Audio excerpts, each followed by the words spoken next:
Good morning, everybody. I'm Councillor Les Fry. I'd like to welcome everybody to this meeting this morning to hear this application for a TENS.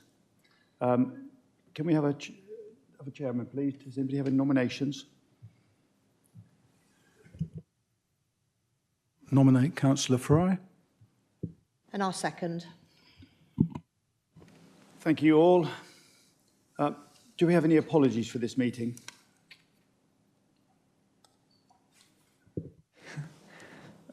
Apologies for absence were received from Councillors David Taylor and Mike Dyer, substituted by Councillor Emma Parker and Brian Heatley.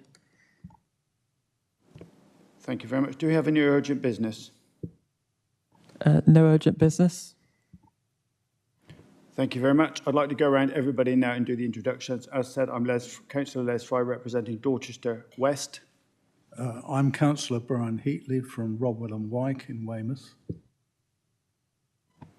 Good morning, I'm Councillor Emma Parker and I represent Puddletown and Lower Winterbournes. Thank you. I'm now going to go around the whole room and get the officers to introduce themselves, and then we'll go to everybody else. Good morning, I'm Laura Autry from Legal Services. Good morning, I'm John Miles from Democratic Services. Good morning, Susan Dallison, Democratic Services. Catherine Miller, Senior Licensing Officer and Report Author. My name is Parviz Panjalizadeh Marseille. I'm the owner and the licensee of the club. I'm Kirsty Gatehouse, Licensing Officer for Dorset Police. Thank you very much, everybody. And hopefully we'll try and give everybody a chance to have a say today. So I'm now going to ask the report author, Catherine Miller, to explain the application, please. Sorry, any declarations of interest? I have no declarations. No. None for me either. Thank you. Thank you, Chairman. This hearing is to consider a temporary event notice for Chic Bar and Grill, 3 to 5 Maiden Street, Weymouth. The temporary event notice is to cover a period from 0200 hours until 03:30 hours on Sunday, the 2nd of April. Although the box "Are you giving a late temporary event notice" has been ticked, it is not a late 10. The application is at Appendix 1, page 11, and it's also for our sale of alcohol and regulated entertainment. The notice has been considered by Environmental Health and Dorset Police. The police have served an objection notice under the Crime and Disorder Objective, and their notice can be found at Appendix 2 on page 23. I'd like to remind members that the options available to them today are they can issue a counter notice for the event, which will not allow it to occur, not to issue a counter notice and allow the event as applied for, or attach one or more of the conditions of the premises licence. Thank you. Thank you very much. Colleagues, does anybody have any questions for the officer at this time? I have no questions. I have no questions. Thank you very much, Catherine. I'm now going to go to Parviz. Do you have any questions at this moment for Catherine? Okay, I will now go to the applicant, Ms. Parviz, to outline why he would like the notice, the application, please. First of all, I would like to thank you all for coming and of course, in this kind of inconvenience for the sake of 1 hour. We have had a few 10 applications before, and they were successful. And we have been working with the police and the council to go forward with our opening. The premise has always been a late night club, and the restriction which we have is restrict the business drastically. And so we have been applying for various events. And I'm hoping that that should also be approved with all the conditions. From 2 o'clock to 3 o'clock is only 1 hour, because although Catherine says 3:30, 3 o'clock, all licensing activities finishes, gives them half an hour to drink up and leave the premises. Now, prior to that, we used to have 4 o'clock, but we've spoken with the police, and I think they'll be happier and for the 3 o'clock, and I've agreed with that. One issue which you might think is irrelevant, and I hope I'm not taking too much of your time, is that we had one for New Year's Eve, and I'm very grateful that they agreed to have it 4 o'clock license. As the licensing officer says, you can put conditions or take them off, and I was hoping that they will take off the restriction of 2 o'clock licensing activities and take off 1:30 last entry. So what they did, they gave me the 4 o'clock license, but they kept the 1:30 license in it, 1:30 last entry. I was a bit disappointed, but then I thought, oh, beggars can't be, choosers. So we put up with that, and luckily by 1:15, because I only opened one floor, even though New Year's Eve is very busy, but I didn't want nothing to go wrong. So I opened one floor, booked 4 DJs, each one had hour and a half slot, and but the 1:30 stayed. So by 1:15, we were full capacity. We had 230 people and 10 staff and DJs. And so I was quite happy with that. So we wouldn't let anyone in after 1:15, and the police kept coming, reminding us that we are not allowed after 1:30, and I said, we know that. So we carried on. Our last DJ was booked at 3 o'clock, between 3 and 4, and he was going to play chill-out music so that people get chill out and go home. He turned up 2:15. The security wouldn't let him in. They said, no entry after 1:30. He said, but I'm DJing, this is my equipment. He said, sorry, police is watching. We did have 2 police officers almost stationed outside our club, which I didn't mind, it was my safety as well.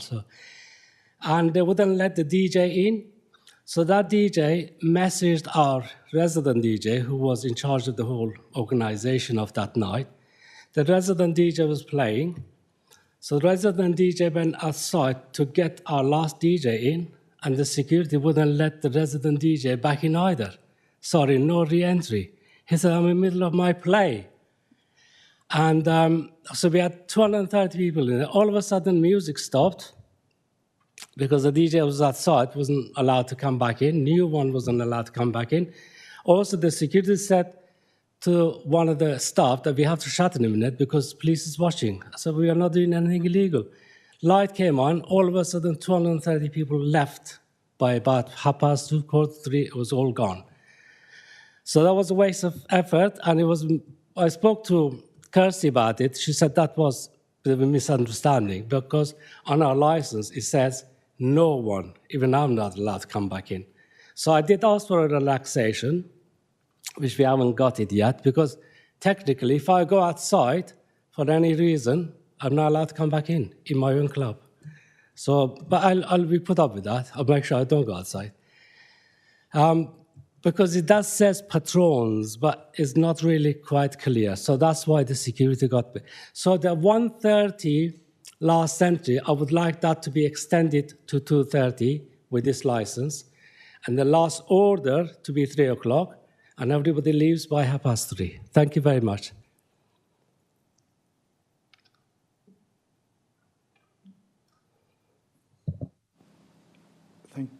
Thank you very much. Colleagues, questions?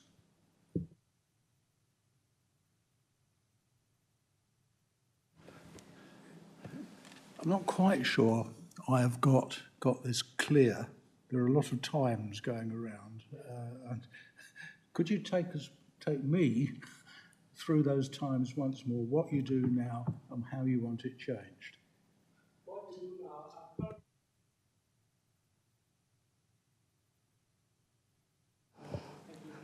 Why sometimes it goes green? Sorry. No, this is a technical question. It's working, okay.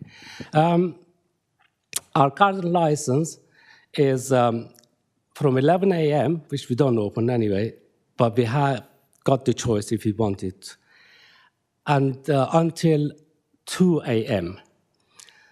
So the last entry is 1:30. But we currently open 9 o'clock in the evening, and we go up to about 1:30. 1:30, nobody's allowed to come in, and 1:30, nobody is allowed to go out and then come back in either. And that is one of the conditions. And the last serving of alcohol and dancing and music is at 2 a.m. And then people leave by 2:30, by the time they finish drinking and all that. So what I'm applying now to extend the last hour, just 1 hour, to extend everything by 1 hour with exactly the same condition. So the last entry will be 1 hour, the last serving drink will be 1 hour extra, which will be 3 o'clock.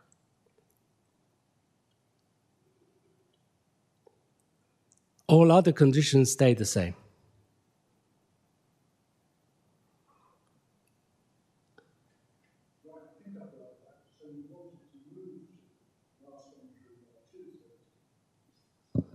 Last serving 3 o'clock, sorry, and in practice, most people leave by 3:30.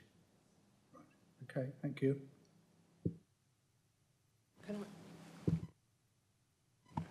Just for clarification, with timings, we can only go with the timing that's on the 10. The 10, we can't change the times of the 10. So if we're minded to grant, then obviously it will be granted for the time that is on the 10. If the timings needed to be changed, then the 10 would have needed to have been withdrawn and reissued.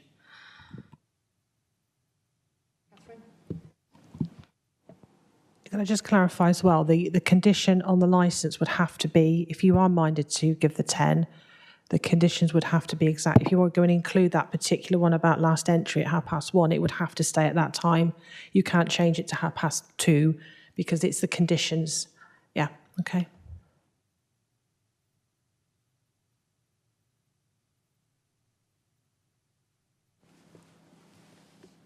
Kirsty, do you have any questions at the moment for the applicant? No, I don't know this time, thank you. Any more at the moment? Any more at the moment? Sorry. What event are you having on that evening?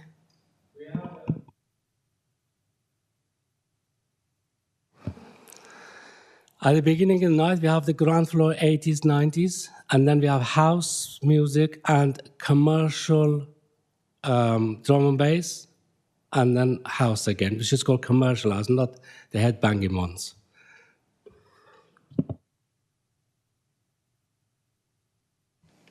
Parvez, you've been a licensee for many years. You know what entry and re-entry means, don't you? So you understand that when your DJ went out, he couldn't come back in.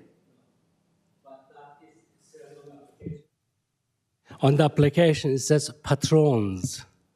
So if I go outside, I can't come back in. That is not really, or staff, could be emergency, it could be, is not a customer. They were not customers. So, but anyway, that issue has gone past, so we are not really hoping that it will not happen again. But I read the license carefully. It says the patron.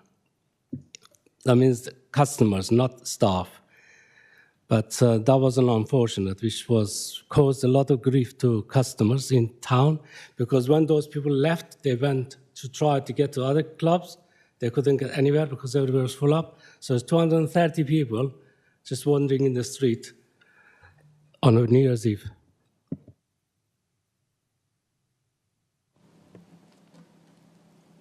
You understand why this situation with the licensing conditions you got in historically. How do you think you can keep people safe under this after what has gone on? The same way we have been keeping them safe in the last 7 months. And prior to that, as you know, I have been a licensee for 27 years. I've never had a situation like that. Things went wrong, and we are trying to rectify it with a lot of financial sacrifice on this case. So I'm not going to jeopardize my investment to do anything wrong. As we have been working with Kirsty and Catherine, they have been coming to check. We have not had to call the police at all in the last 7 months. We had not have to call ambulance in the last 7 months. And the local dealers who are still dealing, which we know exactly where they are aware of the restriction we have with the scanning, with the body search. They don't even come near my club. So that is how we are going to keep people safe.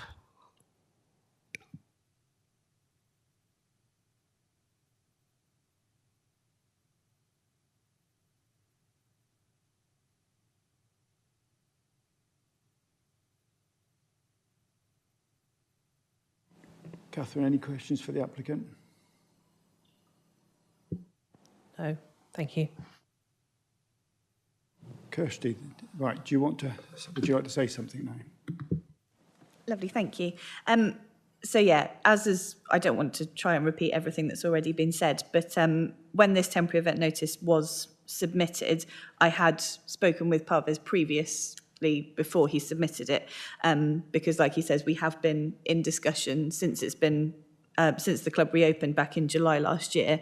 Obviously, there were quite extensive conditions put back on the licence when it was granted again.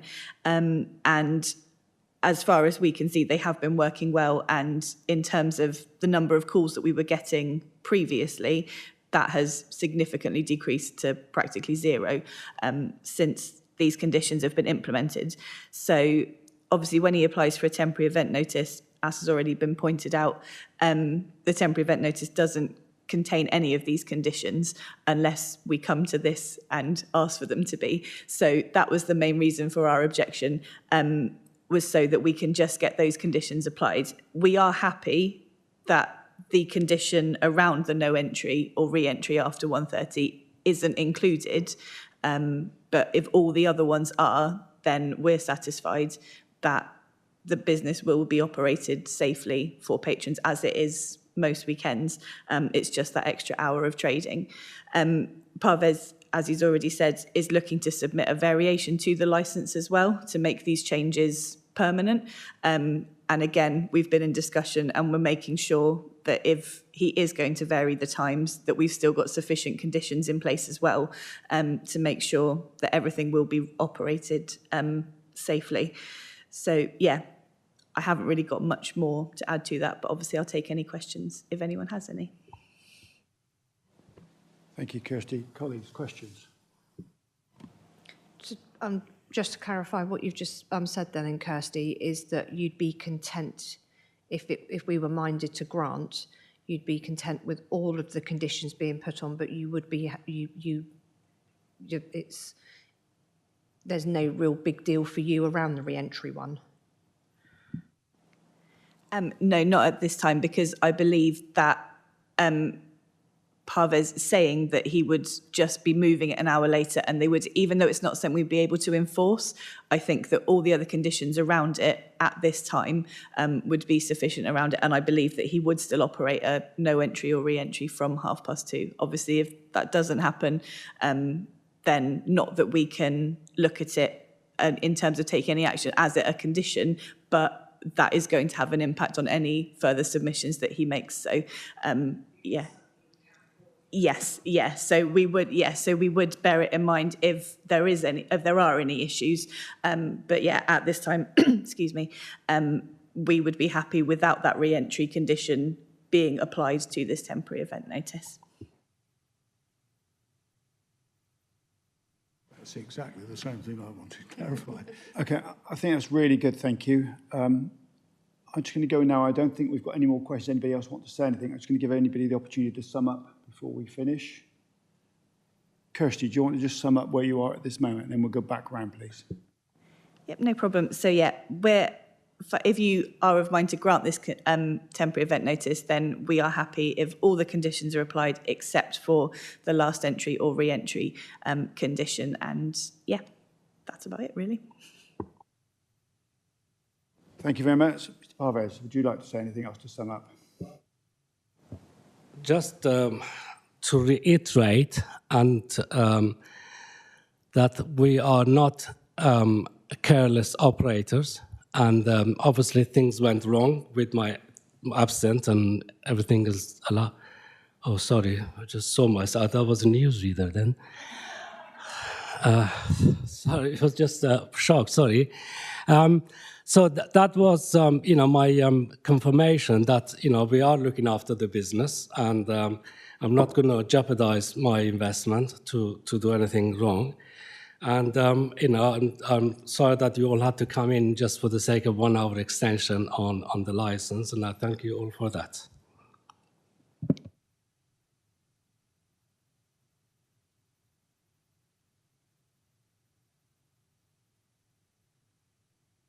Catherine. No, I've got nothing further to say, thank you. Thank you very much. Laura, have we covered everything I think we need to cover? Yes, Chairman. Thank you very much. Has anybody got anything else they want to say or add at this time? A little rectifying, I might be on dictation when Catherine was reading Chic Bar and Grill is Chic Bar and Club. I think I've had enough grilling by the authorities in the last 18 months. I think I'll leave that and call it Bar and Club. Thank you. Thank you very much. If nobody's got anything else to say, I will ask for a vote to go to exempt business then, please. Thank you very much, everybody. We will now retire and consider our thoughts on this application. The subcommittee will consider its decision in private with the Democratic Services Officer in attendance and the legal advisor who may be called up to offer legal guidance. The decision of the licensing subcommittee shall be communicated to the parties as soon as practicable and within 5 working days. And just to explain, there is a right of appeal. Any party who wishes to appeal the decision has 21 days from the date of receipt of this notice to submit an appeal to the Magistrates' Court. Are you happy, Mr. Parvez? Kirsty, anything else you want to add? Catherine? Thank you all for your time this morning.